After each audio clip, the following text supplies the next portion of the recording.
I am doctor Salim, speaking and writing coach. मैं जहाँ जाता हूँ as a coach, as a trainer, लोग मुझसे बारंबार ये पूछते हैं कि क्लासरूम को मैनेज कैसे किया जाए। क्लासरूम में जो विद्यार्थी होते हैं, स्टूडेंट्स होते हैं, वो बहुत डिस्टर्ब करते हैं। तो प्रॉब्लम क्या है कि हमारा क्लासरूम का मैनेजमेंट प्रॉपर ना होने की वजह से शायद वो डिस्टर्ब करते होंगे आपको। तो आज हम यहाँ बात करेंगे कि क्लासरूम को मैनेज कैसे किया जाए। अब क्लासरूम को मैनेज करने का कुछ हमारे पास टिप्स है, 5 स्टेप्स है। अब प्रत्येक स्टेप को हम देखें यहाँ कि हर स्टेप में हमें क्या करना है क्लासरूम को मैनेज करने के लिए। देखते हैं पहला स्टेप। पहले आप क्या करें, अपने क्लास में जितने सीट्स हैं उसको अरेंज करें, अरेंज शीट्स। क्लास का जो सीट्स का मैनेजमेंट होता है, यदि वो अच्छा है तो आपका जो पूरा एटमॉस्फेयर, जो पूरा इन्वायरमेंट होता है क्लासरूम का, वो बहुत बेहतर हो सकता है। जब क्लासरूम का इन्वायरमेंट अच्छा होगा तो जितने स्टूडेंट्स होंगे वो सही ढंग से सही जगह पे बैठेंगे। इसका मेथड क्या हो सकता है, कैसे आप अरेंज करेंगे। देखिए, मैं फर्नीचर का सिर्फ बात नहीं कर रहा हूँ, चेयर्स और टेबल्स का सिर्फ बात नहीं कर रहा हूँ। इसमें आपको क्या मैनेज करना है कि स्टूडेंट्स का इंटरेस्ट क्या है। जैसे क्या हो सकता है, स्टूडेंट्स का एटीट्यूड क्या है। कुछ ऐसे स्टूडेंट्स होंगे कि जो बहुत पढ़ना चाहेंगे, कुछ ऐसे स्टूडेंट्स होते हैं कि जो नहीं पढ़ना चाहते हैं, वो सिर्फ बातें करना चाहते हैं। तो आपको स्टूडेंट्स का एटीट्यूड, कुछ स्टूडेंट्स बहुत पॉजिटिव होते हैं, कुछ नेगेटिव होते हैं। तो जो स्टूडेंट्स पॉजिटिव हैं, वो पॉजिटिव स्टूडेंट को पॉजिटिव के साथ में आप रखें। उनका इंटरेस्ट क्या है, वो इंटरेस्ट को पहचाने आप, और इंटरेस्ट को पहचान करके उसी तरह से आप ग्रुपिंग कर दें, जगह जगह पर उनको बैठा दें, ताकि कोई आप यदि ग्रुप डिस्कशन करवाएं तो आपको आसानी हो। ये प्रिपरेशन एज अ टीचर आपको पहले करना है। अब दूसरा क्या कर सकते हैं, जैसे आप क्या है डिस्कशन, जैसे कहीं कहीं दो लोगों को आपको पीयर ग्रुप डिस्कशन करवाना है, पीयर में बात करवाना है, तो वहां भी देखिए कि एक मेल स्टूडेंट, एक फीमेल स्टूडेंट, उनको भी साथ में रख सकते हैं। अथवा उनकी इंटरेस्ट को देखें, उनसे आप पूछ भी सकते हैं कि आप क्या चीज में इंटरेस्टेड हो। आप एज ए टीचर आप पहचानते हो अपने विद्यार्थियों को, तो उस पहचान के बुनियाद पे, उस ग्राउंड पे आप क्या कर सकते हैं, उनको उसी तरह से क्लास में अरेंज कर दें, उनको बैठने के लिए व्यवस्था मिला दें। ये टीचर का भूमिका है, ये आपका भूमिका है। मैं एज अ टीचर जब जाता हूं, ये करता हूं, कोशिश करता हूं कि हमारे क्लास में ये सब चीजों को नोटिस में लेकर के काम किया जाए।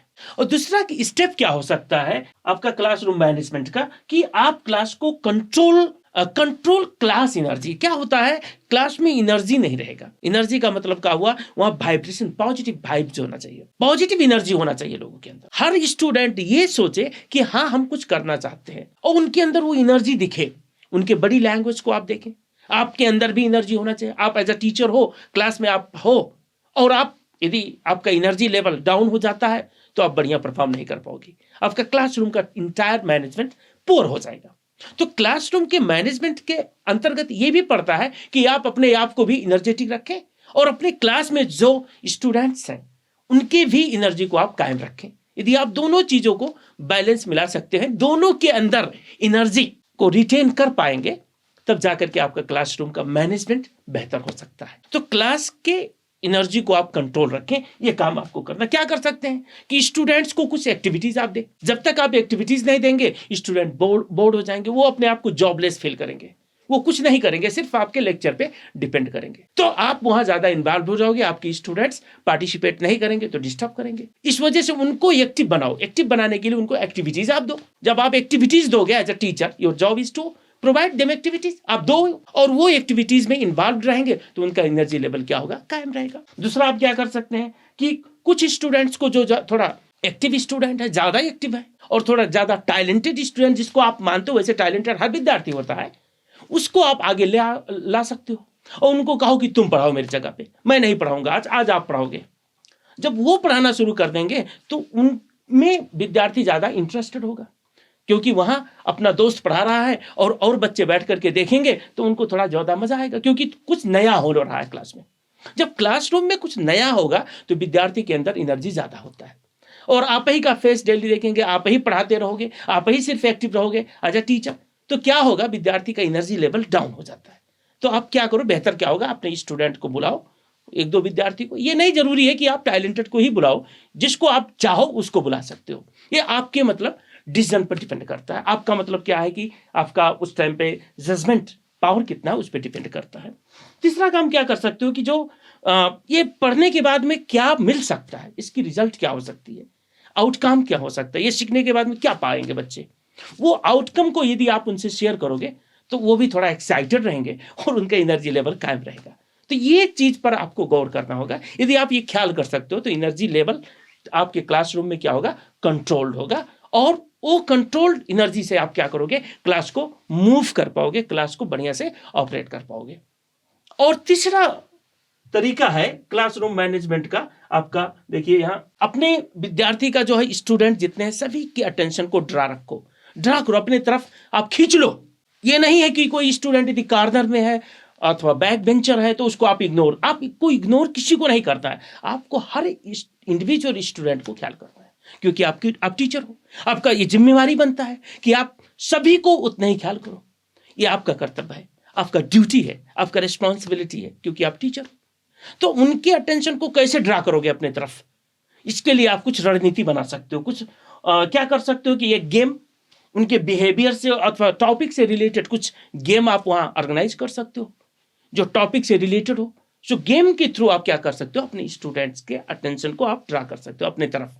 दूसरा काम क्या कर सकते हो कि आप उनको कोई रेलिवेंट स्टोरी आप सुना सकते हो जो आपकी जिंदगी से जुड़ा हो अथवा स्टूडेंट के लाइफ से जुड़ा हो, जो स्टोरी सुनने में इंटरेस्टिंग हो, उसमें कुछ ऐसा थीम हो, उसमें ऐसा कुछ मीनिंग हो जो मीनिंग कैरी करने योग्य हो, मेमोराइज करने योग्य हो। वो काम आप करो, कुछ स्टोरी शेयर करो। अपना भी हो सकता है, कभी कभी स्टोरी नहीं है आपके पास, आप ये भी कह सकते हो, तो आप वहां क्रिएट करो भाई, आप इमेजिन करो। ये आपका रिस्पॉन्सिबिलिटी है, क्योंकि आप टीचर हो, आपको स्टोरी क्रिएट करना होगा, स्टोरी को क्या करना है, इमेजिन करना होगा, और वो स्टोरी को रिलेट करो। स्टूडेंट्स का अटेंशन आपके तरफ बना रहेगा, वो आपको ही देखते रहेंगे, आपको सुनते रहेंगे मजा के साथ में। तीसरा काम क्या कर सकते हो कि आप वहां ऑडियो विजुअल का प्रयोग भी कर सकते हो, जैसे आप कुछ वीडियोज शो कर सकते हो बच्चों को। आजकल के स्टूडेंट्स जो हैं वीडियोज में ज़्यादा इंटरेस्टेड होते हैं। कोई चीज़ आप पढ़ाना चाहते हो उनको, अपने वीडियोज के जरिए यदि उनको पढ़ाओगे तो ज़्यादा इंटरेस्टेड और पार्टिसिपेटेड होकर के लर्निंग करेंगे। तो ये बेहतर तरीका है क्लासरूम को मैनेज करने का। तो आप ये तरीका फॉलो कर सकते हो कि उनके अटेंशन को अपने तरफ कैप्चर करके रखो, और जो कैप्चर रहेंगे वो हुक्ड रहेंगे तो आपको सुनेंगे और अपना भी कुछ काम करेंगे, और आपका क्लासरूम का मैनेजमेंट बेहतर हो सकता है। ये क्लासरूम मैनेजमेंट के अंतर्गत पड़ता है। अब देखें चौथा काम क्या करना है आपको। आप क्या कर सकते हो, अपने विद्यार्थी से, अपने स्टूडेंट से रिलेशनशिप को, बॉन्डिंग जो आपका है उसको और मजबूत करो, स्ट्रेंथन करो, रेपो बिल्डअप करो। रेपो बिल्डअप करने से क्या होगा कि फ्रेंडली इन्वायरमेंट बन जाता है क्लासरूम में, और जब क्लासरूम में फ्रेंडली इन्वायरमेंट होगा और डोमिनेटिंग नेचर किसी का नहीं होगा, उनको ये नहीं लगेगा कि हम किसी अपने बॉस के साथ में कुछ सीख रहे हैं। उनको ये लगेगा, आपके स्टूडेंट्स को, कि मैं अपने दोस्त के साथ में कुछ सीख रहा हूं। जब वो फ्रेंडली फील करेंगे, सोशेबल फील करेंगे, तो वो ज़्यादा से ज़्यादा लर्निंग करेंगे, और क्लासरूम का जितना भी एक्टिविटीज होगा उसमें वो बढ़िया से पार्टिसिपेट करेंगे, आपको भी रिस्पेक्ट करेंगे। ऐसा नहीं है कि आप उनसे फ्रेंडली बिहेव करोगे तो वो आपको रिस्पेक्ट नहीं करेंगे, वो रिस्पेक्ट करेंगे। वो जब समझ जाएंगे आपका मकसद, आपका जो पर्पस है कि आप क्यों फ्रेंडली हो अपने स्टूडेंट्स के साथ में, तो स्वाभाविक रूप में वो आपको और ज़्यादा रिस्पेक्ट देना शुरू कर देंगे। ये चीज़ पर आपको गौर करता है। तो ये करने के बाद में आप क्या कर सकते हो, उनको कंप्लीमेंट कर सकते हो। देखो आपका स्टूडेंट किसने क्या किया है, कोई ज़्यादा परफॉर्म किया होगा, कोई कम परफॉर्म किया होगा, लेकिन जितना भी किया है, कुछ किया है, तो उसको कंप्लीमेंट करो। उसकी यूनिक क्वालिटी को आप आइडेंटिफाई करो, उसको क्या करो, अप्रिशिएट करो। कहो हाँ भाई तुम बहुत अच्छा की हो, तुम इस चीज़ में बहुत अच्छा की हो, स्पोर्ट्स में बहुत अच्छा हो, तुम पढ़ने में बहुत अच्छा हो, पढ़ाने में बहुत अच्छा हो, तुम्हें जब मैं बुलाता हूं तो तुम बढ़िया से पढ़ाते हो भाई, अरे ये तो खुशी की बात है। उनको तारीफ करो। तारीफ पसंद हर आदमी है, एक बच्चा भी तारीफ सुनना चाहता है, प्रेज सुनना चाहता है। जितने ही आप प्रेज करोगे उतने ही वो खुश होंगे, और उतने ही आपसे क्या होंगे, आपके जो बात होंगे उसमें इंगेज हो जाएंगे। ये जरूरी है। उसके बाद में आप क्या कर सकते हो कि उनके ऊपर क्या करो, इम्फेसाइज करो, स्टूडेंट के ऊपर फोकस करो। आप अपने ऊपर मत फोकस करो, स्टूडेंट के ऊपर फोकस करो। कभी कभी कुछ क्लासरूम क्या होता है कि टीचर सेंट्रिक होता है, तो यहाँ स्टूडेंट सेंट्रिक क्लासरूम होना चाहिए। ऐसा ना फील करें स्टूडेंट्स कि वो टीचर सिर्फ अपने आप को क्या है प्रोजेक्ट कर रहा है इस क्लास में। उनको ये फील होना चाहिए कि हाँ हम लोग इंपॉर्टेंट हैं इस टीचर के लिए। तो ये जब आप कर पाओगे तो आपका क्लासरूम का मैनेजमेंट क्या होगा, इन टोटालिटी बहुत अच्छा हो सकता है। हिसाब से आप अपने स्टूडेंट से के साथ में अच्छे से अच्छे बिहेवियर को कायम रखो, फ्रेंडली रिलेशनशिप रखो। ये कर पाओगे, आप एक अच्छा टीचर बन पाओगे और आपका क्लासरूम का मैनेजमेंट बहुत बेहतर हो जाएगा। देखिए, पांचवा क्या है? पांचवा तरीका क्या है कि आप एक लेसन प्लान लेकर के आते हो। जो लेसन प्लान को क्या करना है, आपको एग्जीक्यूट करना है, इंप्लीमेंट करना है क्लासरूम में। यदि आप इंप्लीमेंट नहीं कर पाओगे तो आपका जो कोर्स है आगे नहीं बढ़ने वाला है। जब कोर्स आगे नहीं बढ़ेगा तो आपके प्रिंसिपल के जरिए से कंप्लेंट आ सकता है और आपके स्टूडेंट्स के जो है गार्जियंस वो भी कंप्लेंट कर सकते हैं। यहाँ तक कि स्टूडेंट्स भी जाकर के घर पे कह सकते हैं हमारी अभी कोर्स नहीं खत्म हुआ है। इस हिसाब से आपको अपने जो लेसन प्लान बना करके आप चलते हो उसको एग्जीक्यूट करने के लिए आपको काम करना होगा। क्या कर सकते हो कि एग्जीक्यूट हो जाए? एग्जीक्यूट करने के लिए आप कुछ विधि को अपना सकते हो। जैसे आप क्या कर सकते हो कि जो ऑब्जेक्टिव्स क्या है वो कोर्स का, जो लेसन आप पढ़ा रहे हो उसका उद्देश्य क्या है, ऑब्जेक्टिव्स क्या है, उसको आइडेंटिफाई करो और उसी के इर्द गिर्द में रह करके अथवा उसी पे फोकस करके आप क्या करो, पढ़ाओ क्लासरूम में। ये यदि आप कर पाओगे तो क्या होगा कि आपका लेसन प्लान एग्जीक्यूटेड होगा। दूसरा क्या कर सकते हो कि स्टूडेंट्स का जो परफॉर्मेंस है वो परफॉर्मेंस को एसेस करो। आप उसको क्या करो, एग्जामिन करो। स्टूडेंट्स कितना परफॉर्म किया, अंडर परफॉर्मिंग स्टूडेंट है कि ओवर परफॉर्मिंग स्टूडेंट है। कुछ स्टूडेंट्स एवरेज होते हैं तो उनके जो भी परफॉर्मेंस है उसको आप क्या करो, एसेस करो और उसी हिसाब से उनको रिमार्क्स। जब आप रिमार्क्स दोगे तो क्या होगा कि उनको फील होगा कि हाँ हम कुछ कर रहे हैं और आपका लेसन प्लान क्या होगा, एग्जीक्यूटेड होता जाएगा।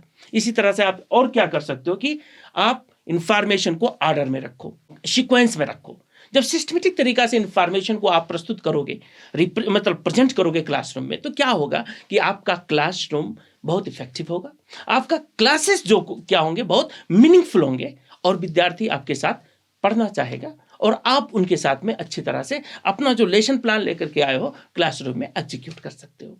ये 5 विधि है जिसके जरिया से हम क्लासरूम को मैनेज रख सकते हैं, कर सकते हैं एज अ टीचर। सो हम टीचर्स का जो प्रॉब्लम है सबसे बड़ा क्लासरूम मैनेजमेंट का, और इसको सॉल्व करने के लिए, इसको मैनेज करने के लिए यदि हम ये 5 टिप्स को दिमाग में रखेंगे, प्रैक्टिस में लाएंगे, स्वाभाविक रूप में मुझे विश्वास है कि हम अपने क्लासरूम को अच्छे तरह से मैनेज कर सकते हैं। आप कर सकते हैं, मुझे आपके ऊपर विश्वास है। मैं चाहता हूं कि आप ये मेरे वीडियो को आप सुने, कमेंट करें, लाइक कर भी सकते हैं यदि आपका इच्छा है। मैं रिक्वेस्ट करता हूं कि आप लाइक भी करें और इसको शेयर करें ताकि तमाम टीचर्स जो हैं हमारे, चाहे नेपाल में हो, भारत में हो, दुनिया के किसी भी मुल्क में हो, जो हमारी इस भाषा को समझ सकते हैं, वो लोग इसको समझें और इसी तरह से अपने क्लासरूम को मैनेज करें। धन्यवाद। Thank you.